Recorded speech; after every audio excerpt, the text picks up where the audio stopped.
host, Zach Duggar. Now, you've probably heard of serial killers. You've also heard of serial entrepreneurs, I hope. Well, today I have with me a guest who's killing it in the business world, serial entrepreneur and experienced CEO, Richard Simtob. Thank you for joining me today. My pleasure, Zach. Happy to be on your show. Excellent. Now, you've had over 35 years of experience in business and operating as a CEO and owner. Currently are invested in or owner in multiple businesses, including Goldfish Swim School, Official Driving School of Michigan, Same Day Road Test, Creative World School, Zoup Specialty Products, and of course Simtob Management and Investment, which is the primary focus today with your son, 21-year-old, who's also killing it in the business world. So I don't know if I missed any in that list there. You had it really well. Okay, excellent. Well, a lot of people think of that term serial entrepreneur and they think, how can somebody do that? How can they even get started in starting a business and then move on to adding another business while they're still an owner of another business or multiple businesses? So kind of what got you started, or how did you get your start in business and becoming a business owner and entrepreneur? Well, my first entree into business was in high school. I played music at parties, and we Okay. decided we should formalize it, and we registered a corporation in Canada, called it the Music Okay. Team DJs, and I went from a hobby to a business. Okay. And it was very, very fun. I loved every minute of it. I did it for 4 years till I finished high school. And we got to a point where we bought equipment and had employees, and we did up to 3 parties in a single night. Nice. Never made us a ton of money, but it was made some money, but it was just so fun. And then I really rolled that in to just starting other businesses and realizing I had a knack for it. I enjoyed it. And it was always fun working with other people and giving other people opportunities. Absolutely. Now, has it always been easy along the way to get started, and the fruit of your labor has always been ripe and ready and fresh? No, definitely I failed more than I've succeeded. Okay. And I've been fortunate enough that my losses have not exceeded my gains. Okay. So that's the way I am where I am today. But I've made a hell of a lot of mistakes, too many for this show. But I learned from my mistakes. And the funny thing is you don't learn anything when you do things right. You're just like, oh, that worked. I don't know why. But when it didn't work, you can usually pinpoint why something didn't work. And you can learn from that to not make that mistake again. Absolutely. Well, that makes sense. And can you give us a lesson that you learned along the way through maybe some of those times when things didn't work?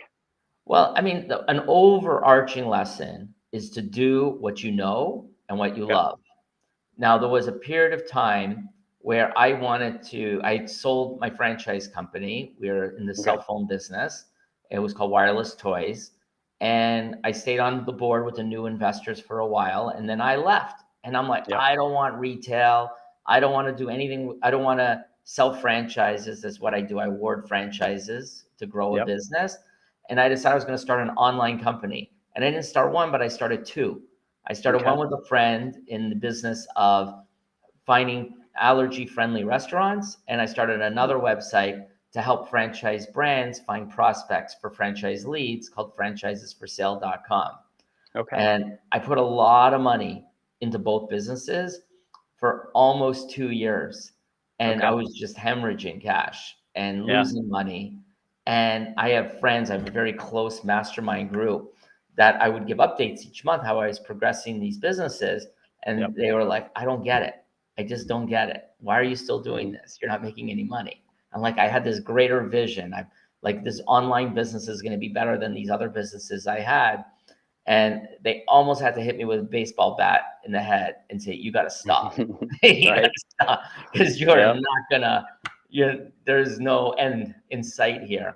And it was the right decision. It was a hard decision, but I had to stop the bleeding. I had to go doing what I knew and what I loved, and that's franchising and growing businesses. And then I put all my focus and energy in that, and then I exploded. I took all that years of experience, and I can benefit from it. Absolutely. So you have become a franchise owner, but also a franchisor, if I'm not mistaken, correct? Yes. Yeah. I Okay. started as a franchisee a couple times Mm-hmm. in the home painting business, student painting Yep. business, in the tinting window business. I was a franchisee. Then I became a franchisor in the books on tape business, and Okay. then in the cell phone business, and in the in the soup business. So I Okay. became a franchisor, and now I'm a franchisee in the swimming school business and in Mm-hmm. the daycare center business. And Okay. then the driving school is not a franchisee or a franchisor. We're Okay. independent. Yep. And, I sort of missed being part of a franchise network. To Yeah. run a business without other people doing exactly what you're doing in other parts of the country that you could benefit from really Yep. sucks. But we Right. try to communicate and talk to people in the industry to know what they're doing. But we Yep. don't have a brand. We don't have a national marketing plan. We don't have anything like that. Yep. Well, thankfully, my daughter was also able to benefit from official driving school and is now level one licensed, if that's what they still call it. So Yes. appreciate that opportunity and offer for the online opportunity for those lessons as well. But yeah, so in Zoup, you mentioned as a franchisor, that's one that I saw. I mean, I live in Kalamazoo, just down the road in Portage. There's a location there. Great, Yeah. great soup. Yeah, the soup was great. That location was great. I remember picking it out with the franchisee across from the Yep. mall, and we are really big in Grand Rapids. There's 3 locations in Grand Rapids. But in May of this year, another restaurant aggregator who had a Hmm. few other brands, Yep. one of them being Salad Works, which is a great complementary brand to Zoup. They bought the restaurant franchise business from Oh, us. awesome. So Zoup now, the founder, CEO, runs the company every day, is in the soup business in the grocery stores. So we have the Okay. chicken broth, we have the concentrate, and we have some ready to eat soups in Okay. grocery store shelves all across Awesome. the country. Excellent. Excellent. Expanding the brand nationwide. That's Yes. awesome. Love Yes. it.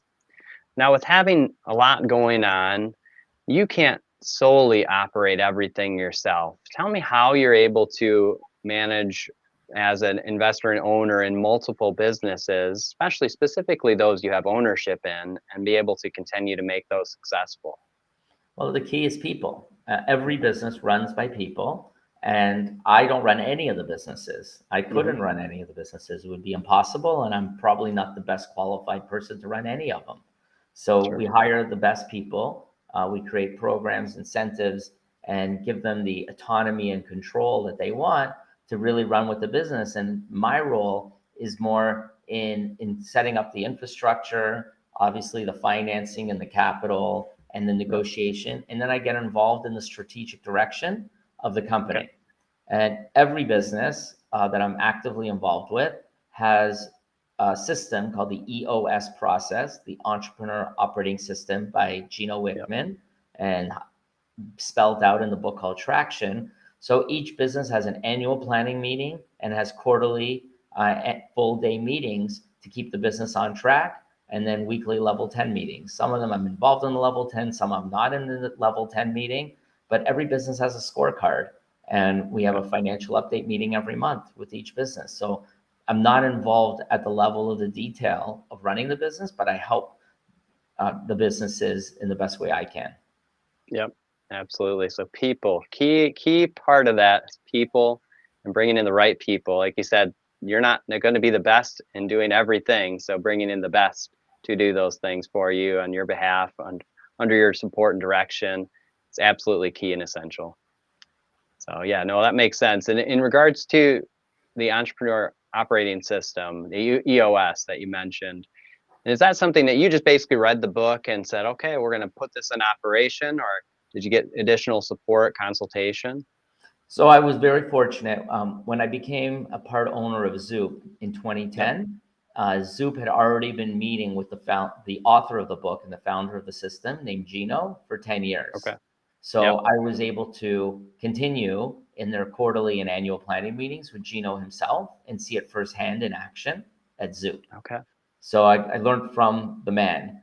And then Yeah. I was able to take that and that experience and take it to my other businesses and almost try to speak like him and Mhm. run a meeting just like he does in my other businesses.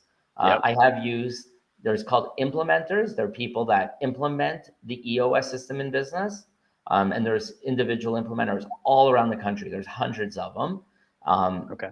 You can find one in any market, and we have used an implementer. So I've had that experience too of working with other implementers and seeing how they run the meeting differently. Okay. Absolutely.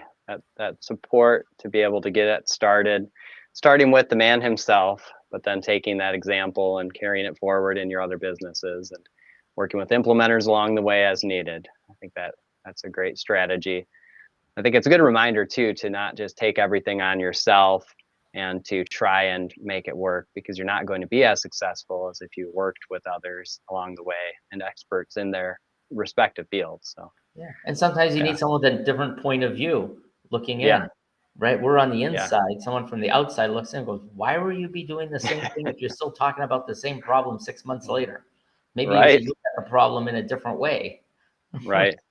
Yeah. Oh, absolutely. I can relate to that, and I understand that having somebody else on the outside looking in can make a huge difference in what you're doing going forward. Now, today you are also an owner in Simtob Management and Investment. As you'd mentioned, your son is the president of the company. And so can you talk to us a little bit about where your focus is with that business? Well, first of all, this is my son's business, and that pulled me Got it. in. Yep. I didn't wake up and say, I'm going to open up a real estate company. Yep. And best decision ever to partner up with my son. I find him to be incredibly brilliant and Yeah. hardworking, and he brings a lot to the table. Yep. So his vision was to help people that can't afford good places to live. Um, and there's markets in Lansing and Kalamazoo right now that we're serving, and I'm sure there'll be more markets that we serve in the future.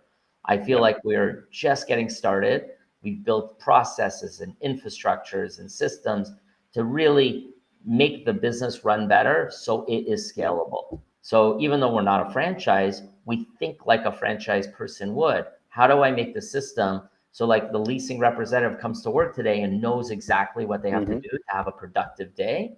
We have scorecards to measure every part of our business on a weekly basis. Yep. And we have the right people in the right seats, leading and driving the business. It's very exciting to see us. We're at 874 units. We're only in two Yeah. cities. We self-manage everything. And we're in the middle of raising capital for our next deal. And it's doing really, really Awesome. well. We have a ton of interest. And it was our largest raise to date.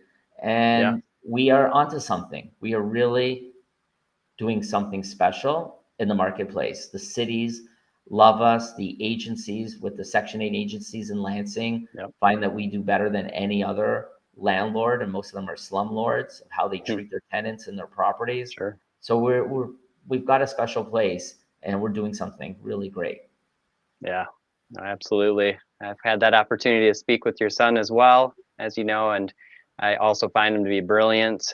Really respect the work that he has started and that you came alongside to support and be a part of that journey as well.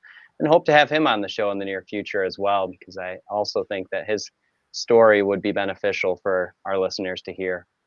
So, yeah, and a lot of people will say in regards to Section 8 that you mentioned, they'll stay away from Section 8 housing, but to be able to say, no, I'm going to help people and provide them housing that it allows them to use that Section 8 voucher, but also is good quality place to live.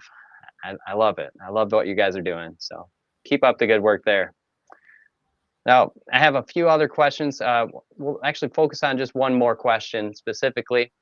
I like to ask all my guests, if you were to be given $1 million today, and this probably varies depending on the person and the businesses they're involved in, but keeping it the same, $1 million, no strings attached, what would you do with that today?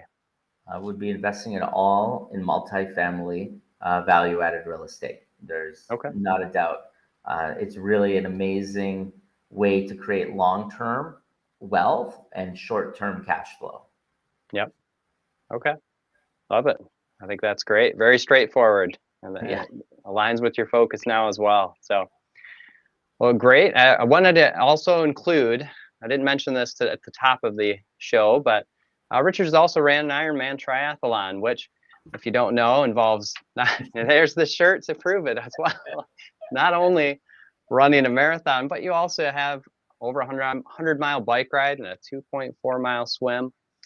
So this is a man who is dedicated not just in business, but in life as well. He's a husband, father of 2 adult children, and continuing to live life to its fullest as he pushes forward. So thank you again for joining us today, Richard. Now, if anybody did want to reach out to you to talk more about what you're doing at this present time, what you're involved in, maybe Simtob Management and Investment, what's the best way for them to reach you? Best to email me, richard@simtob.com. At simtob.com is our domain. You can see our properties and what we're doing, and we're really easy. My personal LinkedIn is richardsimtob.com. So if you go to my name, I just have it forwarded to my LinkedIn website, which has my experience and people reach me through there. Okay. Well, great. Well, thank you again for joining me today. Really appreciate the conversation. Look forward to seeing what you have in store for your future. Thank you. All right. Take care.